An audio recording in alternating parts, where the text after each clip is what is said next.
Friends, ఈ వీడియోలో కొత్తగా కార్ డ్రైవింగ్ నేర్చుకునే new learners, beginners and city ట్రాఫిక్లో ఎవరైతే డ్రైవింగ్ నేర్చుకుంటున్నారో వారికి హెవీ ట్రాఫిక్లో యూటర్న్ చేయడం ఎలా అనే దాని గురించి చెప్తాను. సో యూటర్న్ చేస్తున్నప్పుడు చాలామంది బిగినర్స్ కొన్ని మిస్టేక్ చేస్తుంటారు, భయపడుతుంటారు. సో ఇప్పుడు నేను ఏదైతే టెక్నిక్స్ చెప్తానో ఆ విధంగా మీరు యూటర్న్ చేయండి, మీకు ఎలాంటి ఇబ్బంది ఉండదు. So friends, first of all మనం ఏం చేయాలంటే, మీకు యూటర్న్ ఒక 100 మీటర్స్ ఉందనంగా ఇక్కడ నుంచి మీరేం చేయాలి, ఇక్కడ లాస్ట్ చాలామంది కొత్త వాళ్ళు ఇక్కడ లాస్ట్లో డ్రైవ్ చేస్తుంటారు. సో అట్లా లాస్ట్లో ఉన్నట్టయితే మీరు ఫస్ట్ లైన్కి వెళ్ళిపోవాలి బిఫోరే. సో అప్పుడు ఏం చేయాలి, ఫస్ట్ మిర్రర్ చూసుకోవాలి రైట్ సైడ్. సో మిర్రర్ అంటే పూర్తి దృష్టి ముందే పెట్టొద్దు. చూడండి, మళ్ళీ ముందు ఏదైనా వెహికల్స్ ఉన్నా, ఏదైనా మనుషులు ఉన్నా గుద్దేస్తారు. సో ఇక్కడ మిర్రర్ చూసుకోవాలి, స్ట్రైట్ చూసుకోవాలి, మిర్రర్ చూసుకోవాలి, స్ట్రైట్ చూసుకోవాలి.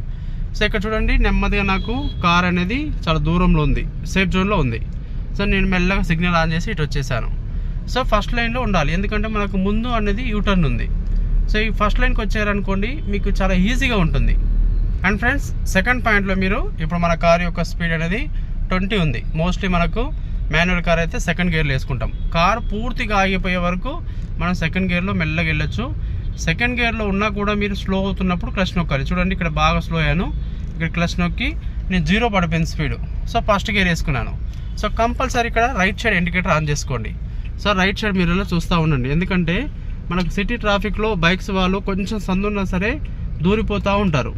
సో నెమ్మదిగా ఈ డివైడర్కి అట్లీస్ట్ ఒక 2-3 ఫీట్ల డిస్టెన్స్ పెట్టుకోండి.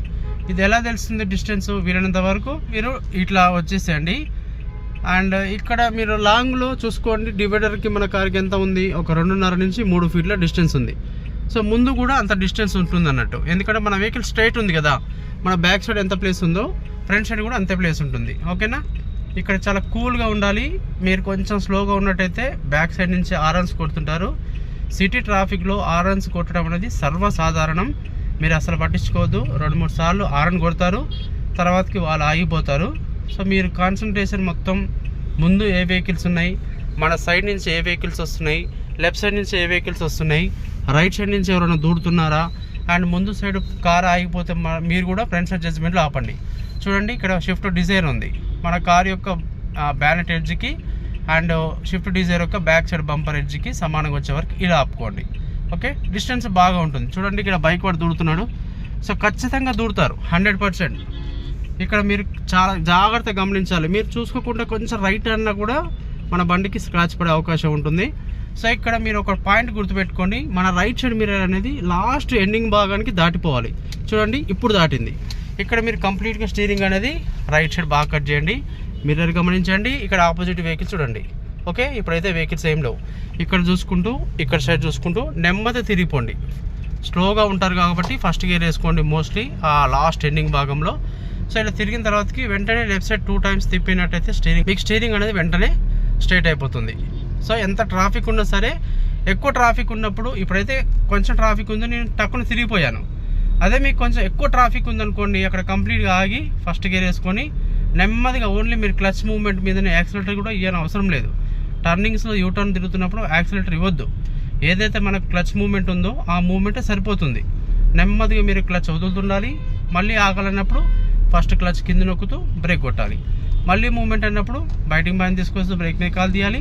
మళ్ళీ ఆపాలన్నప్పుడు ఫస్ట్ క్లచ్ నొక్కుతూ బ్రేక్ కొట్టాలి, ఎందుకంటే మన స్పీడ్ అనేది బాగా తక్కువగా ఉంటుంది కాబట్టి. సో మీరు బ్రేక్ నొక్కారంటే ఆగిపోతుంది. సో అందుకోసమే ఇలా 2-3 సార్లు చేయండి. మీకు ఎంత ట్రాఫిక్ ఉన్నా యూటర్న్ చేయడం ఎలాంటి ఇబ్బంది ఉండదు, పర్ఫెక్ట్గా వస్తుంది.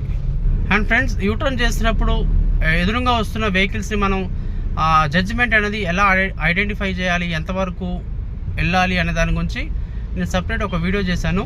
ఈ వీడియోలో కింద నేను డిస్క్రిప్షన్లో లింక్ ఇస్తాను, ఆ వీడియో చూడండి, ఇంకా మీకు బాగా క్లారిటీగా అర్థమవుతుంది. Okay friends.